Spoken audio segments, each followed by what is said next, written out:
Item చూద్దాం sir. అటు YS వారింట ఆస్తి పంచాయతీ అయితే మధ్యకాలంలో సోషల్ మీడియా వ్యాప్తంగా కూడా విపరీతంగా ట్రోల్ అవుతోంది.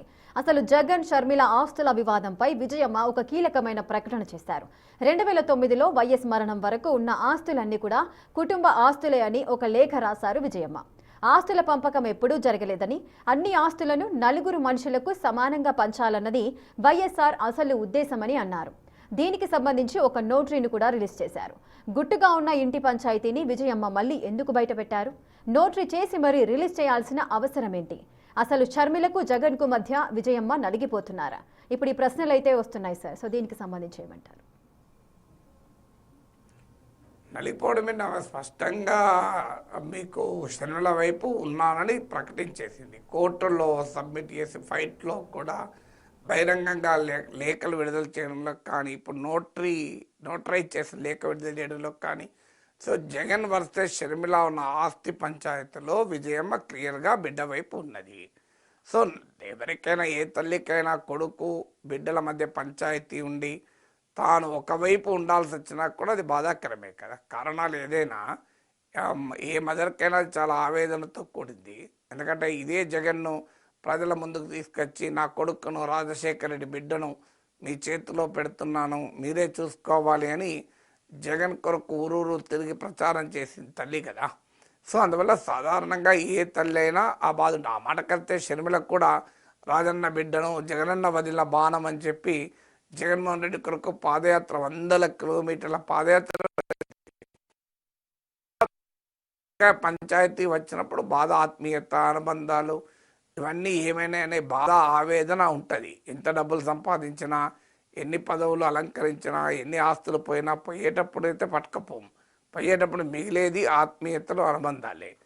ఆత్మీయతలు, అనుబంధాలే కరువైనప్పుడు జీవిత సారమే పోయినట్టుగా భావిస్తారు. అందువల్ల మీరు అన్నట్లు విజయమ్మ నలిగిపోతలేదు, ఖచ్చితంగా నలిగిపోతారు. ఎందుకంటే కుటుంబం రాజకీయంగా భర్త ముఖ్యమంత్రిగా చాలా పేరు తెచ్చుకున్నాడు, కొడుకు ముఖ్యమంత్రిగా 5 ఏళ్ళు ఉన్నాడు. సో ఇలాంటి రాజకీయంగా చాలా ఉన్నత స్థాయికి వచ్చిన తర్వాత ఈ కుటుంబంలో జరిగే పరిణామాలు మనం చాలా ఇబ్బందులకు తెస్తుంది. ఏ మదర్కైనా అది సహజం కదా. సో కానీ మనకు ఈ ఆస్తి పంచాయతీలు, రాజకీయ పంచాయతీలు ఇదేమి కొత్త కాదు. పొలిటికల్ ఫ్యామిలీస్ దేశం అంతటా ఇది ఉంది. కొన్నిసార్లు ఆస్తి పంచాయతీ ముందుకు రాకపోవచ్చు, రాజకీయ పంచాయతీ ముందుకు రావచ్చు. కానీ ఆ రాజకీయ పంచాయతీకి మూలంగా అంతర్లీనంగా ఆస్తి పంచాయతీలు కూడా ఉంటాయి. టోటల్గా ఉండవని చెప్పలేము. కానీ ఇక్కడ ఆ రాజకీయ పంచాయతీ కన్నా ఆస్తి పంచాయతీ ముందుంది. షర్మిల తనకు పదవి కావాలని అదంతా ఆ ఘట్టం అయిపోయి ఉంటుంది.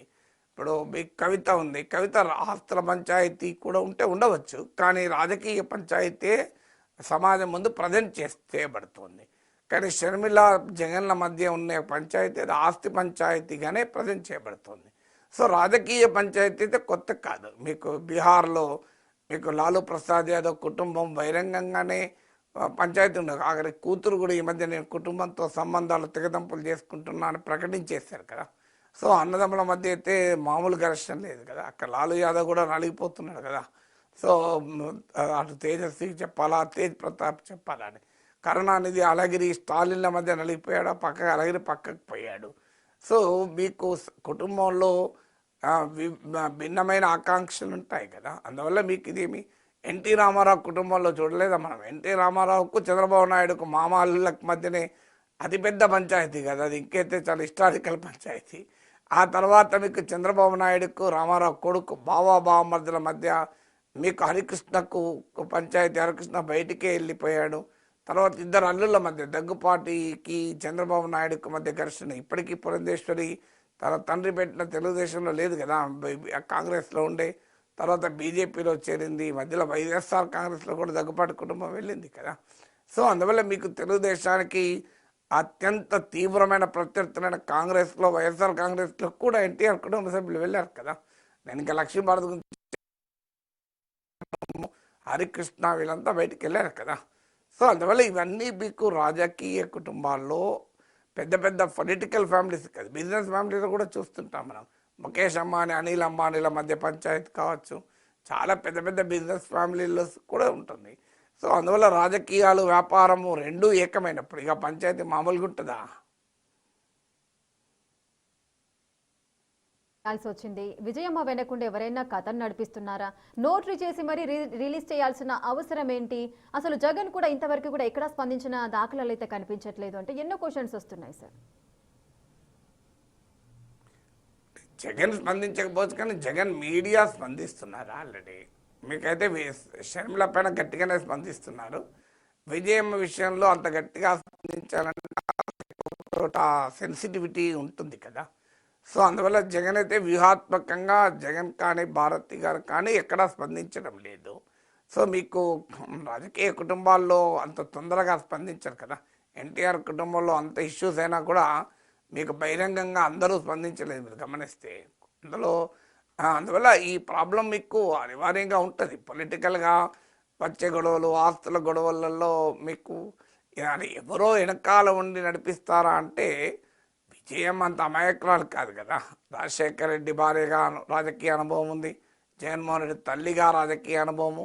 సో అందువల్ల విజయమ్మకి ఏ అనుభవము లేక పూర్తి అమాయకురాలు అనుకుంటే పొరపాటు.